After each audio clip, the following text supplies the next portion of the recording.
Dear students and friends, आपका एक बार फिर से इस चैनल पर बहुत बहुत स्वागत है।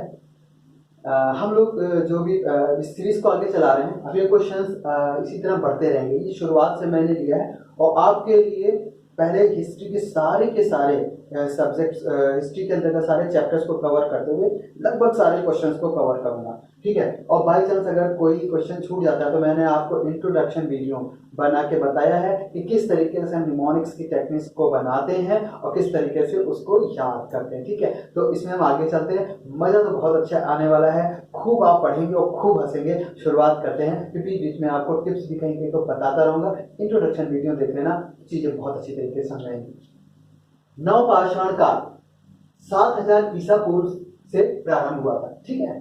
तो इसमें जो अन्न, इसको कहते हैं अन्न उत्पादक युग, अन्न उत्पादक युग कहते हैं। अब ये कह रहा है क्वेश्चन में और आगे कि भारत में कृषि के प्राचीनतम साक्ष्य कहां से प्राप्त हुए। ये बहुत इंपॉर्टेंट क्वेश्चन आएगा। या आपको जब डिस्क्रिप्टिव भी कोई लिखना होता है तो अगर आप इस तरीके का उसमें अपना बताते हो फैक्ट को तो एक बहुत अच्छा इफेक्ट आता है, ठीक है। अब ये सब चीजें कैसे याद होंगी कि मेहरगढ़ में भारत के कृषि के प्राचीनतम साक्ष्य प्राप्त हुए हैं डायरेक्टली, और 7000 ईसा पूर्व से प्रारंभ होता है नवपाषाण काल। आप अगर इन चीजों को ऐसे याद करोगे ना तो ऐसे तो हजारों से भी ज्यादा चीजें हैं जो कि ऐसे याद नहीं होती। हम लोगों ने बोला ना, निमोनिक्स में हम लोग किसका यूज करते हैं, विजुअलाइजेशन लिंकिंग का, और उसका कॉन्सेप्ट क्या रखते हैं, कॉमेडी इमेज आंसर से फनी रिलेट, यानी कि जो क्वेश्चन हमारा है वहीं पर से आंसर निकालना शुरू करते हैं और हमारे पास आंसर सीधे, क्योंकि अगर आप कंपटीशन में जाओगे तो ऑप्शन होते हैं, सीधे सीधे क्वेश्चन से ऑप्शन में जो चीजें होती है उससे आंसर हमारा तुरंत निकल करके आ जाता है।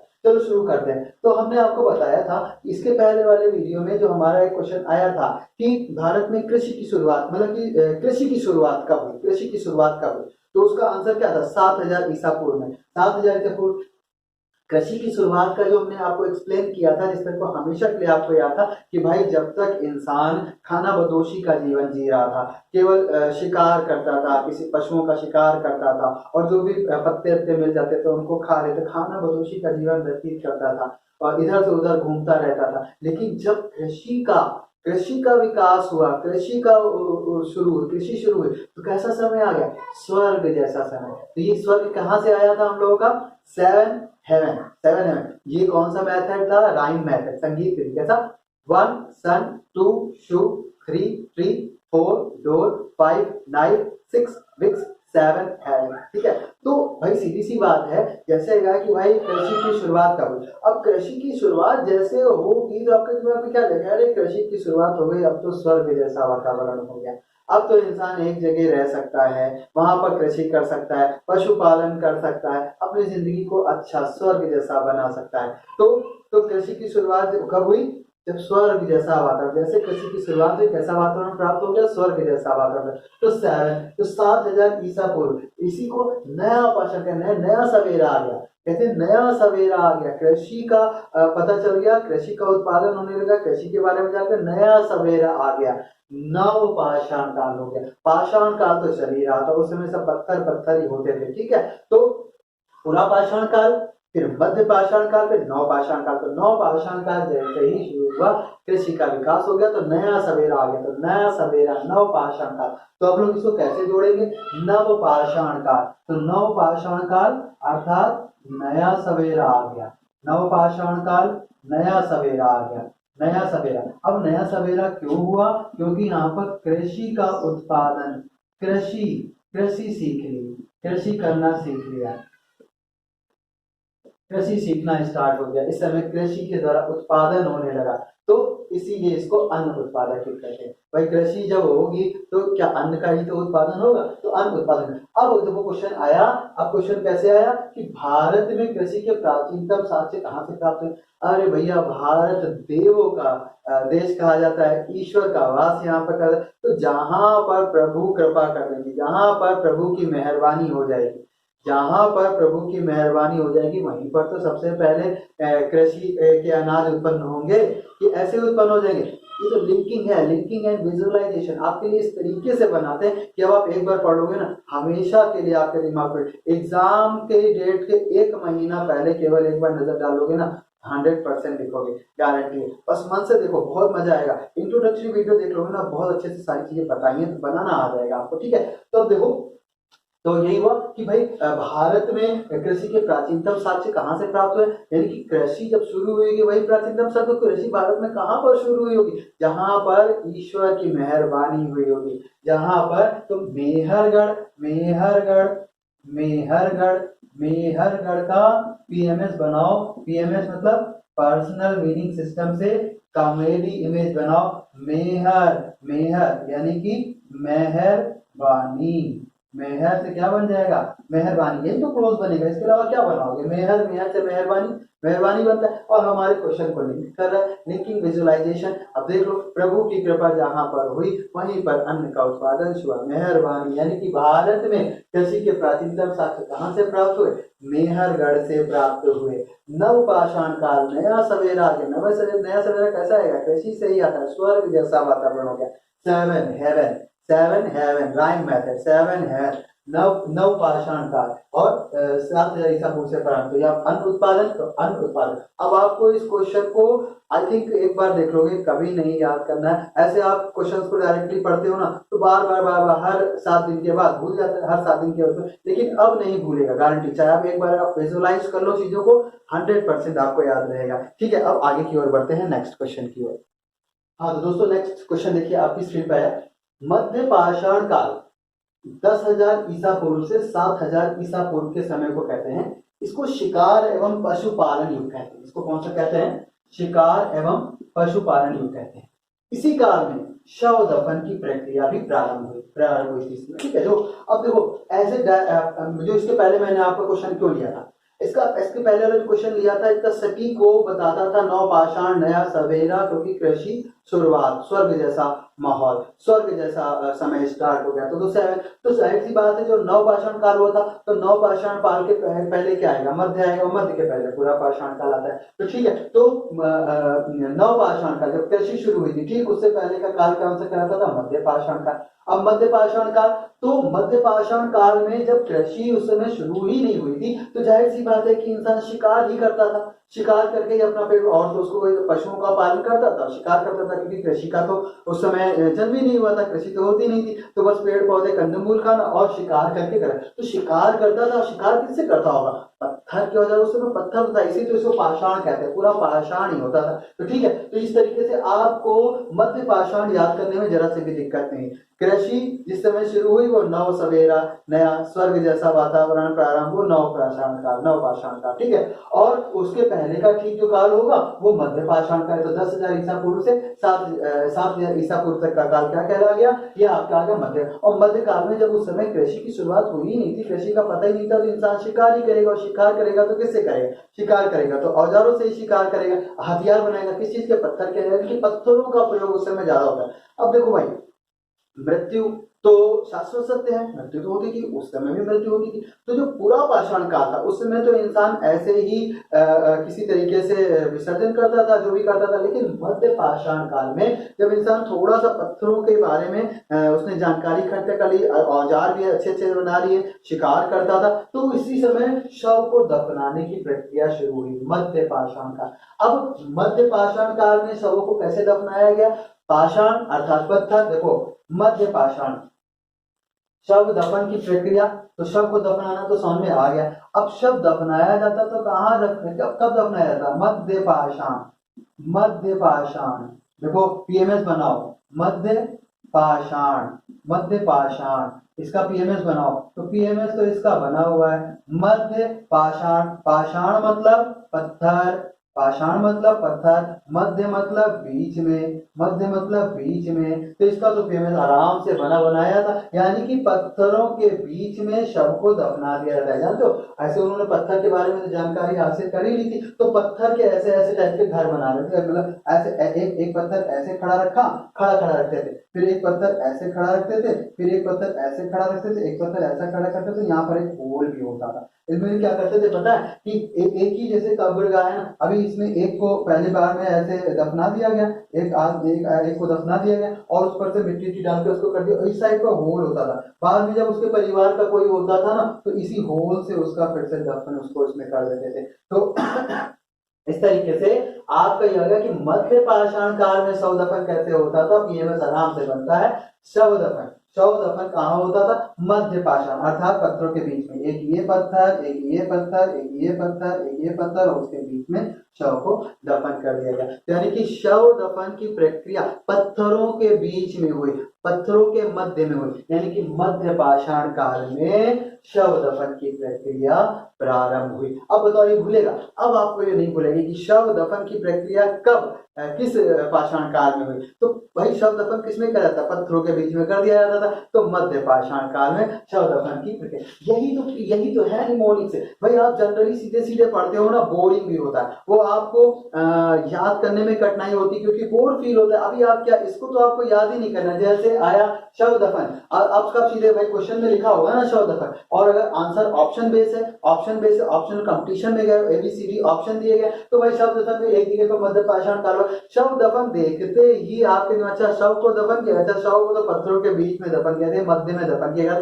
तो मध्य पाषाण काल। सीधे सीधे क्वेश्चन से ही हमारा आंसर निकलता है। सबसे बेहतरीन इसकी चीज यही है कि क्वेश्चन से ही आंसर निकलेगा। आपको लर्न नहीं करना है, बस आपको फिजिक्स केमिस्ट्री मैथमेटिक्स का टेक्निक जोड़नी है, टेक्निक जोड़नी है। कॉन्सेप्ट सारे समझा दिए हैं इंट्रोडक्शन वाले वीडियो में, जरूर देख लेना, बहुत अच्छा है, फनी, हंसते हंसते भी मजा आ जाएगा और मन करेगा कि बार बार पढ़ें। आप उससे सीख जाओगे ना, तो भाई चांस मेरे से कोई क्वेश्चन छूटा है, वैसे मैं कोशिश करता हूँ मेरे से कोई क्वेश्चन ना छूटे, मैं सारे क्वेश्चन आपको बताऊं, सबका निमोनिक्स आपको बना करके आपको लर्न करा दूं। बाई चांस कोई छूट जाता तो उससे बना सकते हो ना, उसको देखना वास्तव में बहुत, और शेयर जरूर करना। प्लीज, मेहनत मैंने करी आपके लिए, आप ज्यादा से शेयर करो, मेरा हौसला बढ़ेगा तो मुझे अच्छा लगेगा, मैं आपके लिए और अच्छे अच्छे तरीके से बनाऊंगा। तो आशा करता हूँ कि आपको ये चीज पूरी तरीके से समझ में आ गई होगी और आप इसको लाइक शेयर जरूर करना, ठीक है मेरे लिए। मैं आगे बढ़ता हूँ नेक्स्ट। अब देखिए नया क्वेश्चन आ गया फिर से, मानव द्वारा सर्वप्रथम प्रयुक्त अनाज कौन सा था? यानी कि मानव ने जो सबसे पहले अनाज उत्पन्न किया वो कौन सा था? वो था जौ धान। अब ऐसे एक बार पढ़ लोगे थोड़े समय तक का तो दिमाग में रहेगा, लेकिन फिर भूल जाओगे। अब बोलो जो लोग आईएएस पीसीएस का तैयारी के लिए जाते हैं उनको तो इतना ज्यादा पढ़ना पड़ता है कि वो अगर उनको 10 दिन पहले भी रिवाइज एक बार कर लिया तो फिर मौका नहीं मिलता है। हमारी चीज जो मैंने आपके लिए बनाई है, आप उसको 1 महीने पहले पढ़ लो, 100% याद रहती है। देखो कैसे याद रहेगी, इसको लिंक करते हैं हम लोग, क्वेश्चन को आंसर से लिंक कर देते हैं, इस तरीके से एक पिक्चर बना देते हैं, पिक्चर विजुअलाइजेशन का काम करते हैं, लिंकिंग एंड विजुअलाइजेशन, है ना। तो उससे क्या होता है, वो पिक्चर ऐसी बन जाती है कि जैसे वो क्वेश्चन सामने आता है वो पिक्चर आपके सामने आ जाएगी, आपको याद रहता है। अब भाई सीधी सीधी बात थी, आपको बताया था कि नौ प्रस्तर जो पाषाण काल था वो उस समय से कृषि का प्रारंभ हुआ था, कृषि हुई थी। अब भाई पाषाण काल ही तो था, वो पाषाण काल ही तो था। तो पाषाण सबसे पहले क्या होता है भाई, चारों तरफ वहां पर पत्थर पत्थर पत्थर होते थे। तो हुआ क्या कि भाई चारों तरफ से पत्थर पत्थर थे, तो हुआ क्या कि उन्होंने बड़े बड़े पत्थरों को ऐसे लगा दिया बाई चांस, ठीक है, ऐसे बड़े बड़े पत्थरों को लगा दिया, और जब वर्षा हुई तो पत्थरों के बीच में पानी भर गया, खूब सारा पानी पत्थरों के बीच में भर गया। अब बताओ, धान ही ऐसा होता है जो कि एकदम भरा, जहां पर पानी होता है वहां पर, भाई जब पाषाण काल था, पत्थर का उसमें था, तो जब पानी गिरता होगा तो सारा का सारा पानी निकल जाता होगा, रुकता तो होगा नहीं। लेकिन जब उन्होंने, आपने भी देखा होगा, इसके पहले क्वेश्चन बताया था कि शव को कैसे दफना देते, खड़े खड़े पत्थर, ऐसे खड़े खड़े पत्थर यूं एक यूं ऐसे लगाते थे। तो ऐसे ही करके जब लगाए तो क्या हुआ, उसमें पानी भर गया और देखा कि घास उग गई। किसकी मेहरबानी? ईश्वर की मेहरबानी से। मेहर अभी पहले बता दिया था क्वेश्चन में, है ना, देखो ऐसे ऐसे याद है। हमारे दिमाग में जो चीजें पहले से सब कॉन्शियस में स्टोर है, हम लोग उसी से प्रारंभ करते, उसी से जोड़ देते हैं क्वेश्चन को। तो उससे क्या होता है कि वो चीज हमेशा के लिए हमारे दिमाग में बैठ जाती है। तो ठीक है, देखो जो भाई ऐसे पत्थर लगाते थे, शव को दफन करते थे, तो ऐसे ही पत्थर मान लो लगे हुए थे और किसी कारणवश नहीं दफन किया, वो कुछ भी हुआ होगा तो उसमें भर गया पानी, और पानी भर गया। थोड़े समय बाद में देखा कि हरे हरे पत्ते उसमें से, किसकी? ईश्वर की कृपा से, ईश्वर की मेहरबानी से, ठीक है, मेहर। तो जाहिर सी बात है, धान क्यों हुआ, मतलब जौ ही पहले क्यों हुआ? क्योंकि भाई उस समय पत्थर थे, और पत्थर पे जब पानी गिरता था तो वो तो बह जाता था। ऐसा तो था नहीं कि मिट्टी थी और उसको करा था कि शायद, तो उसमें होता क्या था, जब पानी ऐसे भर गया किसी कारण, बस पत्थर ऐसे लगे रहे, पानी भर गया तो उसमें से निकल आया धान। देखो इसमें हम लोग चीजें बनाते कैसी हैं, चीजें इसमें बहुत सी ऐसी होंगी जो झूठी भी होंगी, लेकिन झूठी चीजें बहुत आराम से अंदर जाती हैं। जिस चीज पे प्रेशर करके याद करोगे ना, वो चीज मुश्किल से जाती है। लेकिन हमारा उद्देश्य क्या है, हमको चीज याद हो जाए। तो जौ धान ऐसी चीजें जहाँ पर पानी खूब भरा होता है तो उसमें से वो निकलता है, ठीक है। तो जाहिर सी बात है, पत्थरों को ऐसे रखा गया, पानी भर गया, जौ धान निकल आया। ऐसा उस समय हल वगैरह थोड़ी ना होते थे कि खेती को जोत देंगे तो वहां पर से निकल आएगा। तो सबसे पहले धान ही हुआ था, सबसे पहले धान हुआ। तो मानव द्वारा सर्वप्रथम प्रयुक्त अनाज कौन सा था? जौ था, धान था। आई थिंक आपको एकदम समझ आ गया। ये तो पता ही चल गया था कि आखिर कृषि का विकास कब हुआ। कृषि का विकास नवप्राशन काल, जब नया सवेरा हुआ, स्वर्ग जैसा समय शुरू हुआ, 7000 ईसा पूर्व, ठीक है। तो फिर सबसे पहले धान ही आएगा, क्योंकि पत्थर ऐसे लगा करके पानी भरा गया, धान का ऊपर वाले कृपा से, मेहरबानी से धान उगा, ठीक है, ठीक है। तो यही यही अनाज सबसे पहले इंसान ने प्रयोग किया। आगे की ओर चलते हैं। अब देखो क्वेश्चन आया कि मानव द्वारा सर्वप्रथम पाला गया पशु कौन सा था? कुत्ता। ऐसे याद करोगे बाई चांस हो तो जाता है, लेकिन भूल सकते, लेकिन हम जैसे बताएंगे आपको उससे आप कभी नहीं भूलोगे। अब देखो कैसे क्वेश्चन को आंसर से रिलेट करेंगे। ये बताओ, इंसानों के लिए सबसे ज्यादा अगर कोई वफादार जानवर है तो वो कौन सा है?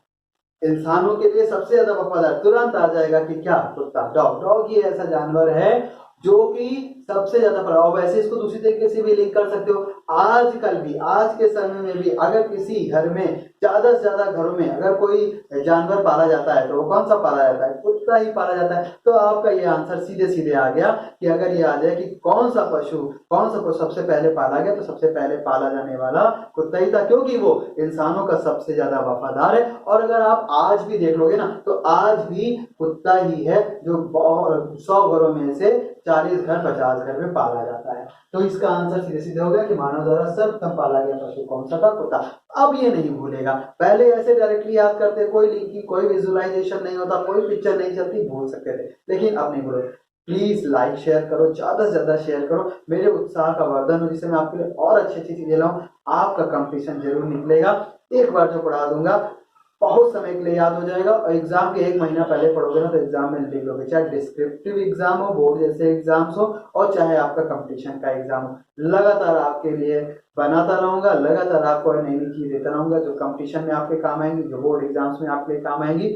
और ये IAS PCS की जो तैयारी कर रहे हैं उन स्टूडेंट्स के लिए भी बहुत बढ़िया, क्योंकि उनका कोर्स बहुत वाइड होता है, उनको बहुत कुछ याद करना पड़ता है। इस तरीके से याद करेंगे तो ये हमेशा के लिए चीजें याद हो जाती हैं। आगे की ओर बढ़ते हैं।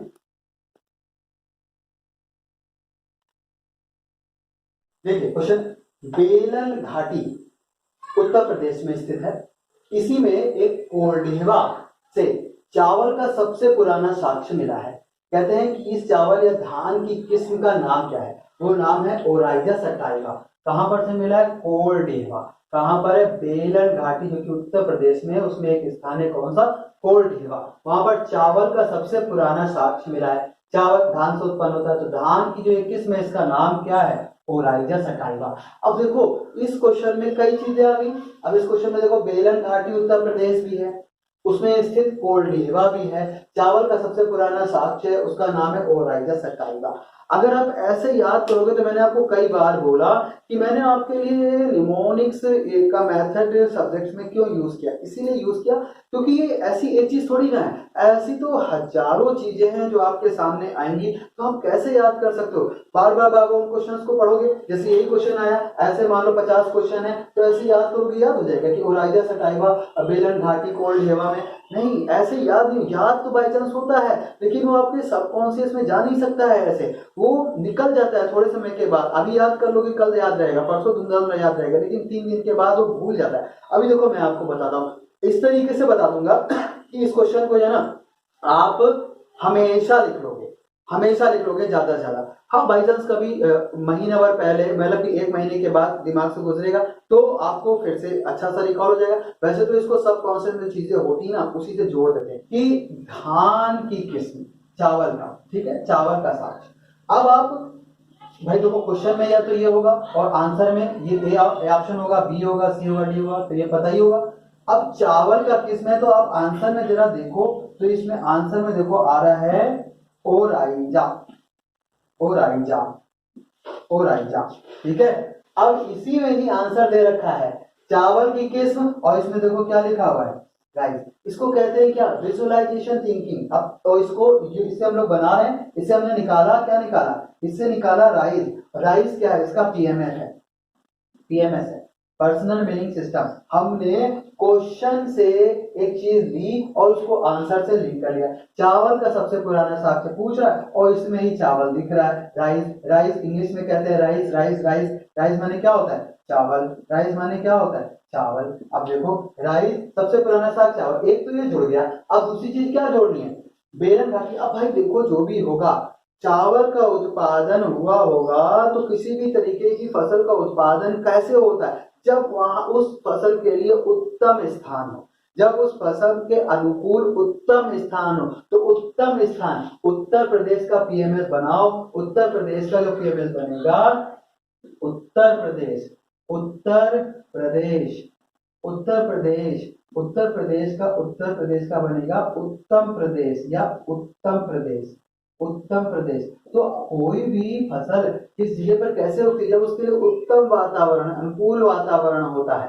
तो धान की वहां पर किस्म मिली तो राइस ओराइजा सटाएगा। क्यों हुई होगी वहां पर? क्योंकि वहां पर उत्तम अनुकूल वातावरण रहेगा। तो उससे आपको उत्तर प्रदेश याद हो गया, उत्तर प्रदेश। अब जो घाटियां होती हैं, घाटियां कभी देखी कैसे होती? घाटियां एकदम बेलन जैसी तो होती हैं भाई, दो तरफ पहाड़, बीच में ऐसे करके घाटियां बसी होती हैं। तो घाटी कैसी होती है? ऊपर से देखोगे तो एकदम बेलन जैसी, ऐसे थोड़ा कर्वली होगी भले, लेकिन ऐसे तो लंबाई में ही तो चलती है। तो घाटियों का आकार कैसा होता है? बेलन जैसा होता है। तो बेलन घाटी होती है। और कभी घाटी में गए हो, दोनों तरफ पहाड़, बीच में घाटियां, तो उसमें हवा कैसे चलती रहती है?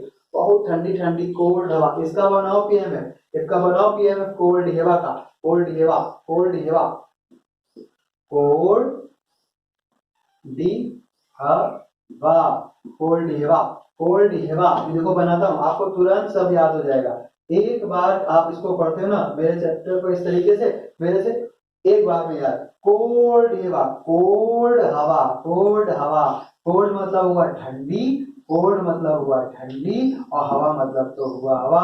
अर्थात कि बेलन जैसी एक घाटी थी, वहां पर चावल उत्पन्न हुआ, धान उत्पन्न हुआ। क्यों उत्पन्न हुआ था? अनुकूल वातावरण, उत्तर प्रदेश, उत्तम वातावरण उत्तर प्रदेश में। और घाटी में कैसी ठंडी ठंडी कोल्ड हवा बहती, वो भी तो धान के लिए बढ़िया होती है। पानी भरा होता है, धान निकलता है, ठीक है। तो फिर देखो सारी चीजें एकदम से कनेक्ट हो गई। अब अगर ये कोई क्वेश्चन आएगा, अब आप इस क्वेश्चन को नहीं भूल सकते। अब आप इसको क्वेश्चन की चीजें अलग अलग याद भी नहीं करनी पड़ेंगी। क्या भाई राइस की कवि थी तो रायदा, रायदा अपने आप आ गया, रायदा सटाइवा, तो इसमें राइस आ गया अपने आप, ये तो ऐसे ही याद हो गया। अब ये भाई कहाँ पर था, किस प्रदेश में अगर था, तो भाई उसी जगह पर होगा जहां पर उत्तम वातावरण होगा, उत्तर प्रदेश में होगा। अब भाई उत्तर प्रदेश में था, घाटी में हुआ था, घाटी में पानी रहता है, घाटी में पानी भी होता है, पानी से धान निकलता है। तो घाटी में जो पानी था वो कैसा था? और वो घाटी कैसी थी? बेलन जैसी घाटी होती। ऊपर से आप देखोगे तो घाटियों का आकार बेलन जैसा, भले थोड़ा कर्व ऐसे होगा, लेकिन वो बेलन जैसा दिखता है, लंबा लंबा ऐसा दिखता है। और वहां पर हवा कैसी बह रही है? कोल्ड हवा। तो ठंडी ठंडी हवा बह रही है, पानी भरा है, धान डूब गया है। तो सीधी सीधी बात है, कोल्ड हेवा, बेलन घाटी, और सटाइवा, चावल का पुराना। ये अब नहीं भूलोगे, ऐसे लर्न कर देना। तो 4 दिन के बाद कोल्ड हेवा कहाँ जाता, उत्तर प्रदेश कहाँ जाता, बेलन घाटी कहाँ जाता, नहीं याद रहता है, क्योंकि रिसर्च करी है, इस पे कोर्सेज किए हैं, तब आपके लिए लेके आया हूँ। ऐसे याद कर लोगे ना हमेशा रहेगा। बोलो मानते हो कि नहीं? तो प्लीज जरा लाइक शेयर करो ना, अच्छे से लाइक शेयर करो, ज्यादा से ज्यादा लाइक शेयर करो, इससे मेरा मनोबल भी बढ़े। हम लोग आगे बढ़ते हैं अपने नए क्वेश्चन की ओर। क्वेश्चन आया, हड़प्पा सभ्यता में लिपि का आविष्कार हो चुका था। जब हड़प्पा सभ्यता खुदाई हुई तो उसमें बहुत सारे पत्थर पे लिखा हुआ मिला हुआ है, उनकी लिपि जो भी है। इस सभ्यता को किस काल का माना जाता है? आद्य ऐतिहासिक काल, आद्य ऐतिहासिक काल का माना गया। अब इसको कैसे जोड़ोगे भाई? हड़प्पा सभ्यता को आद्य ऐतिहासिक काल क्यों माना गया है? आद्य ऐतिहासिक काल का पीएमएस बनाओ, आद्य, आद्य, आद्य का पीएमएस बनाओ।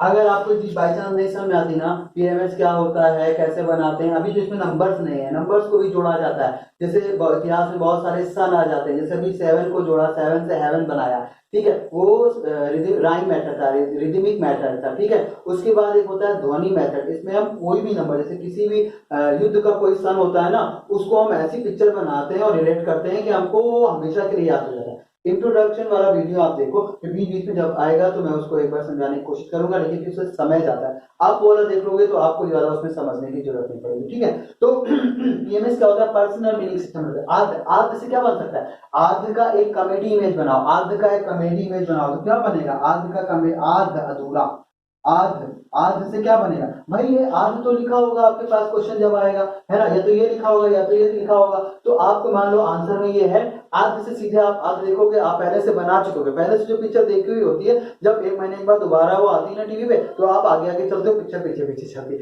जब एक बार बना चुके होगे, पिक्चर बना चुके होगे, क्रिएट कर चुके होगे, तो वही बनेगा। आर्ध से क्या बना, अधूरा। अधूरा ऐतिहासिक काल, अधूरा ऐतिहासिक, कोई ऐतिहासिक काल यानी कि गुजरा हुआ समय, उसको अधूरा क्यों कहेंगे, यानी कि कुछ ना कुछ कहीं कमी रह गई थी। अब क्या कमी रह गई थी यहाँ पे भाई, देखो हड़प्पा सभ्यता में जो लिपि का आविष्कार था ना, वो तो हो चुका था, लेकिन उसे अभी तक का पढ़ा नहीं जा सका। उसकी लिपि को कोई पढ़ नहीं पाया है कि वो जो लिखा हुआ है क्या लिखा हुआ है, ये नहीं पढ़ा जा सकता, इसीलिए उसको अधूरा कहते हैं। तो इसीलिए हड़प्पा सभ्यता किसमें आती, किस काल में आती, आर्ध ऐतिहासिक काल। आर्ध से सीधे सीधे अधूरा, जैसे आपने देखा आर्ध अधूरा, अच्छा अधूरा क्या था, अधूरा क्या था, अच्छा लिपि को पढ़ा नहीं जा सका था। लिपि थी तो पत्थर निकले, खोदे गए, चीजें निकली, उसमें कुछ बना हुआ था कुछ था, लेकिन उसको पढ़ा नहीं जा सका। तो इसलिए हड़प्पा सभ्यता जो किस प्रकार का काल का माना गया, आर्ध ऐतिहासिक काल का माना गया। आशा करता हूँ आपको समझ है ना, ऐसे करते होगे ना, क्या बात है। तो प्लीज लाइक करो ना, लाइक करके शेयर करो, मेरा भी उत्साहवर्धन होगा, मैं आपके लिए और अच्छी अच्छी चीजें बना के लाऊंगा, आपके कंपटीशन एग्जाम से निकलेंगे। आगे बढ़ते हैं। अब देखिए ये क्वेश्चन आया, अभी जो क्वेश्चन अभी चलेंगे ना, वो इस टॉपिक के अंदर प्रागैतिहासिक काल के अंदर पृथ्वी एवं मानव का विकास, इससे रिलेटेड सारे क्वेश्चन सब आएंगे। अब देखो भाई, अगर मैं आपको पूरा भी वो उसका चैप्टर पढ़ दूंगा ना, तो इतने कठिन कठिन वर्ड्स हैं कि आप उसको 2 दिन के बाद ही भूल जाओ 100%। अभी पढ़ के बताऊंगा थोड़ा सा, पहले क्वेश्चन देखो भाई। मान लो अभी की अभी तुरंत आप मेरे सामने होते, मैं टीचर हूँ, शिक्षक तो हूँ ही, मैं आपसे तुरंत क्वेश्चन पूछ लेता कि बताओ पृथ्वी कितनी पुरानी है, बताओ पृथ्वी कितनी पुरानी। आप कहते यार अब फिर अब क्या बताऊं, क्या आंसर तो नहीं पता है। तो ऐसी स्थितियां आती हैं, कारण ये है कि एक चीज नहीं पढ़नी है, और जो भी चीजें पढ़ रहे हैं उस तरीके से हम पढ़ रहे हैं कि उसके दिमाग का एक ही तरफ का पार्ट यूज हो रहा है, केवल बायां दायां यूज ही नहीं हो रहा, जो कि पिक्चर बनाता है, कल्पना करता है, विजुअलाइज करता है, वो चीज तो यूज नहीं हो रहा है। मैं आपको बता दूं, अब आपको बता दूंगा ना, कभी नहीं भूलोगे। अब भाई देखो ये क्या था, पृथ्वी कितनी पुरानी है, 4.8 अरब वर्ष पुरानी है, 4.8। अब ऐसे अगर देखो नंबर याद करोगे, यहाँ पर देखो नंबर आ गया, अब शब्दों को नंबर से कनेक्ट करना है। ये चीज कैसे होती है, इंट्रोडक्शन देखना पड़ेगा। मैं यहाँ पर डायरेक्ट जो नंबर लिखा उससे रिलेटेड अक्षर को लिखूंगा, केवल 0 से 9 तक का, केवल 0 से 9 तक का जो अक्षर, ये हमारे जो नंबर्स होते हैं उनके लिए अल्फाबेट होते हैं, उन पर्टिकुलर अल्फाबेट को सीखना होता है। तरीका तो अभी मैं सिखाई हूँ, तरीका तो इंट्रोडक्शन वाला वीडियो एक बार देख लेना, ठीक है। तो हम अब आगे बढ़ते हैं। तो पूछा भैया कितनी पुरानी है, आपने कहा यार अब हे ईश्वर अब क्या आंसर दूं, मुझे तो नहीं पता है। तो अभी बताऊंगा तो हमेशा के लिए पता रहेगा, हमेशा आंसर दे पाओगे। अब देखो भाई पृथ्वी कितनी पुरानी है, 4.8 अरब वर्ष पुरानी है, 4.8 अरब वर्ष पुरानी। अब हमने जो हमारा ध्वनि विधि था उससे हमने कोई ऐसा मीनिंगफुल वर्ड बनाने की कोशिश करी जो हमारे आंसर को कनेक्ट कर दे, सब कॉन्सेप्ट में पहुंचा दे। आंसर हमको याद करना ही नहीं पड़ेगा, हमेशा के याद है। फोर का क्या होता है, फोर का होता है आर, फोर का क्या होता है आर, और 8 का क्या होता है, 8 का क्या होता है वी एंड एफ, 8 का क्या होता है वी एंड एफ। अब इसके बीच में वॉवेल भर के एक मीनिंगफुल सेंटेंस बनाते हैं, मीनिंगफुल वर्ड बनाते हैं जो कि हमारे आंसर, जो हमारे क्वेश्चन और आंसर को कनेक्ट कर दे, ऐसे लिंकिंग कर दे, उसमें लिंक कर दे। भाई लिंक ही तो नहीं होता, पृथ्वी कितनी पुरानी 4.8 है, कोई लिंक ही नहीं है। अब लिंक ही नहीं है तभी तो याद नहीं होता है ना, और सबकॉन्शियस से भी टच नहीं होता है, ऊपर ही ऊपर रहता है ना। पहला वर्ड का कोई लिंक दूसरे से मिला, ना दूसरे का पहले से मिला, कोई लिंकिंग नहीं है। और अभी पढ़ा अंदर तक का गया भी नहीं, ऊपर ऊपर रहा, तो इसे 2 दिन में निकल जाता है। अंदर तक का बैठाते, देखो अंदर तक का कैसे बैठाते। अब 4.8 अरब वर्ष, आपने ऊपर देख करके कहा, आपसे तुरंत क्वेश्चन पूछा था कि बताओ पृथ्वी पुरानी, आपने हे रब या ईश्वर क्या बताऊं, पता ही नहीं है। तो देखो ROOF, ये एक मीनिंगफुल वर्ड हमारा इससे बन गया। क्योंकि जो वॉवेल्स होते हैं ए ई आई ओ यू, इनका तो कोई नंबर होता नहीं, पढ़ चुके हैं पहले इंट्रोडक्शन वीडियो में। तो यहाँ पर ये तो दोनों अपने आप कट जाएंगे, आर का 4 व 8, लेकिन इससे हमारा मीनिंगफुल क्या बन गया, रूफ बन गया। और रूफ को कभी भूल सकते हो, कोई कहेगा छत, कोई कहेगा छत, तो कभी छत भूल जाओगे, कभी छत भूल पाओगे? छत कभी नहीं इंसान भूलता है। कभी ऊपर देखो ये क्या है, छत है, सब कॉन्शियस में बैठी हुई है, सब कॉन्शियस में। तो भाई बहुत से इसमें क्वेश्चंस आएंगे जो कि इतना बढ़िया से कोल डिवास राइजा सटाइवा ऐसे जुड़ गया था कि एकदम बिल्कुल करेक्ट। लेकिन कुछ होंगे जो कि 70% करेक्ट होते हैं ना, लेकिन उनको भी याद करना होता है। तो ये भले पूरी तरीके से नहीं लिखा, लेकिन इनको आराम से आपको याद होगा। आपने ऊपर की ओर देखा, ऊपर की ओर तो छत है ना, क्या बताऊं इनको, तो सीधे सीधे बता दिया। ऐसा जितनी पुरानी हमारे इस घर की ये छत है, उतनी ही पुरानी पृथ्वी है। क्या?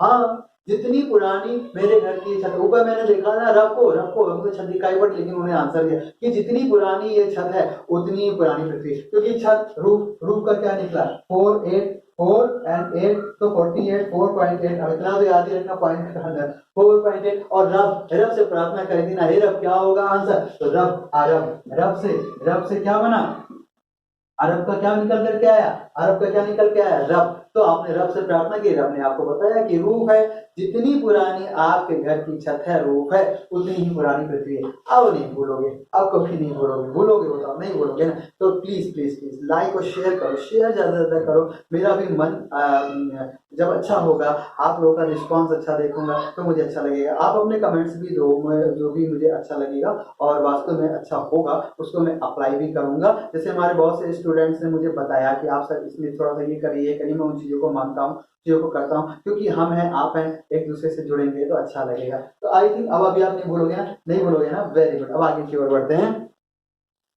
क्वेश्चन आया, पृथ्वी पर जीवन का आरंभ कब से माना जाता है? आंसर है 3.5 बराबर कुछ। अभी पहले पूछा था पृथ्वी कितनी पुरानी, कहते हे रब यार अब क्या आंसर दूं, नहीं पता है। अब ये पूछ लिया, इसमें भी क्या कहोगे, जीवन कितना पुराना है, कब से शुरू हुआ, यार अब क्या आंसर दूं, यार अरब, ये तो एक ही समझ में आई ना, अरब, यार अब क्या आंसर दूं। ठीक है, अब देखो यहां पर आया 3.5 वर्ष पूर्व, अरब वर्ष पूर्व। 3.5 कौन से मेथड का यूज करेंगे, फोनिक मेथड, ध्वनि विधि का यूज करेंगे, बनाते हैं। अब देखो भाई, मैंने आपको बोला निमोनिक्स का मतलब ही होता है हंसो भी और पढ़ो भी, पढ़ो भी हंसो भी। बहुत बार ऐसी चीजें आएंगी जो कि मर्यादित भाषा आपको होगी कि नहीं होगी, लेकिन देखो यहाँ पर पढ़ाई कर रहे हैं, आप उसको अन्यथा नहीं लेना।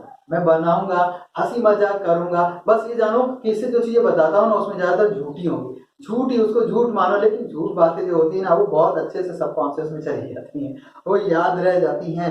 तो हम यहाँ पर केवल उसका मनोरंजन के रूप में उपयोग करेंगे, आपको लर्न कराने के लिए उपयोग करेंगे। ठीक है, अब देखो भाई 3.5, 3 का क्या होता है, 3 का होता है m और 5 का क्या होता है l। बनाओ एक पिक्चर, ऐसी मीनिंगफुल पिक्चर बनाओ जो कि क्वेश्चन को रिलेट कर देता है। तो अब देखो भाई, हमने पूछा कि पृथ्वी पर जीवन, इसे बना देना पृथ्वी पर जीवन। अब ये बताओ पृथ्वी पर जीवन कब होगा, आपको जीने का मन कब करेगा, जीवन कब होगा, आपको जीने का मन कब करेगा भाई, जब आपके पास माल होगा। अरे जब माल होगा तभी तो जीवन होगा, माल नहीं होगा जीवन नहीं होगा। अगर आपकी नजर में कोई दूसरा भी माल का अर्थ निकलता है वो भी कर लो, उससे याद कर लो। मैं दूसरा माल नहीं बताऊंगा, मैं इस वाले माल को बताता हूँ। आप उससे भी करोगे तो आपके सबकॉन्शियस के भी अंदर चला जाएगा। ठीक है, तो जब माल होगा तभी तो जीने का मन करेगा। तो 3 पॉइंट, माल माल माल माल रोकड़ा। तो जब माल होगा आपके पास तभी जीने का, जिसके पास माल ही नहीं होगा तो क्या जिएगा, अपने घर में बैठा रहेगा, सड़क पे निकलेगा, सड़क पे फिर घर में चला। लेकिन जिसके पास माल होगा एरोप्लेन में जाएगा, दूसरे देशों में जाएगा, जगह जगह नई नई चीजें देखेगा, नया नया खाएगा, बढ़िया रहेगा। तो पृथ्वी पर जीवन का आरंभ कब हुआ, पृथ्वी पर जीवन का आरंभ तभी हुआ यार अब जब माल होगा पास में। माल का बनाया, माल का बनाया तो 3 l का 5, 3.5 अरब वर्ष पूर्व। आशा करता हूं अब कभी नहीं बोलोगे। ऐसे कोई पूछ लेता ना, आज याद करते बाद में पूछता तो फिर भूल जाते, लेकिन अब नहीं बोलोगे। पृथ्वी पर जीवन, जीने का मतलब कब है, जब माल होगा, है ना, माल होगा। ठीक है, वेरी गुड। अब देखिए क्वेश्चन आया, महाकल्पों को किन 5 कल्पों में विभाजित किया गया। अब पहले आप ये जानोगे कि महाकल्प भाई क्या होता है, महाकल्प क्या होता है। तो देखो जो पृथ्वी का जो इतिहास है, जो पृथ्वी का विकास है, उसके बाद जो मानव का विकास है, तो पृथ्वी के विकास से संबंधित है महाकल्प। महाकल्प का कल्प में विभाजन किया, फिर कल्पों का युगों में विभाजन किया।